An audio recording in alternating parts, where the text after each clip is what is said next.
আলহামদুলিল্লাহ, খামারের কাজ শেষ করে আমরা বিকালে চলে এসেছি আমাদের কলাই ক্ষেতটা দেখার জন্য। মাশাআল্লাহ, কলাই গাছগুলো দেখতে পারছি অনেক বড় হয়ে গেছে। এখানে আমরা লাইন করে কলাই গাছগুলো বুনেছি।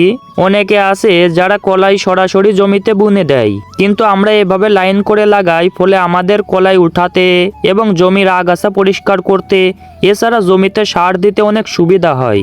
আলহামদুলিল্লাহ, কিছু কিছু কলাই গাছে দেখতে পারছি ফুল এবং ফল চলে এসেছে। আমাদের এগুলো তোলা কলাই। আপনারা হয়তো যারা শহরে থাকেন তারা বিষয়টা বুঝতে পারবেন না।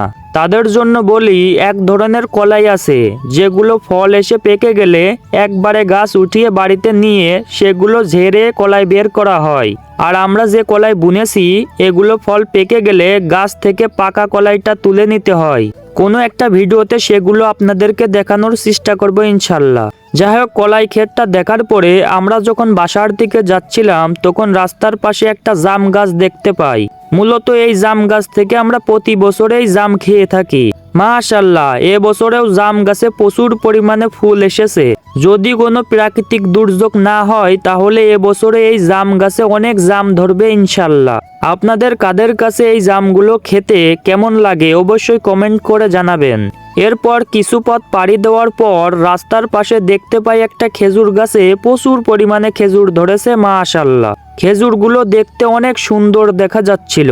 এই খেজুরগুলো দেখতে যেমন সুন্দর, ঠিক খেতেও ততটাই মিষ্টি।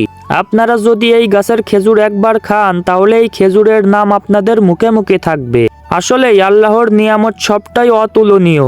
মানুষ একটা ফসল উৎপাদন করতে কত পরিশ্রম, কত কিছু করে, তারপরেও ফসল ভালো হবে কিনা বলা যায় না। তবে এই খেজুর গাছটাকে দেখুন, এই গাছটাতে কেউ সারও দেয় না, কেউ যত্নও নেয় না, তবু আল্লাহ কত সুন্দর ফল দিয়েছে। মাশাআল্লাহ, আসলে আল্লাহর শুকরিয়া আদায় করে আপনি কখনোই শেষ করতে পারবেন না। যাই হোক, সবকিছুর জন্য আলহামদুলিল্লাহ। সবাই আমাদের জন্য দোয়া করবেন। সবাই ভালো থাকবেন, সুস্থ থাকবেন। আল্লাহ হাফেজ।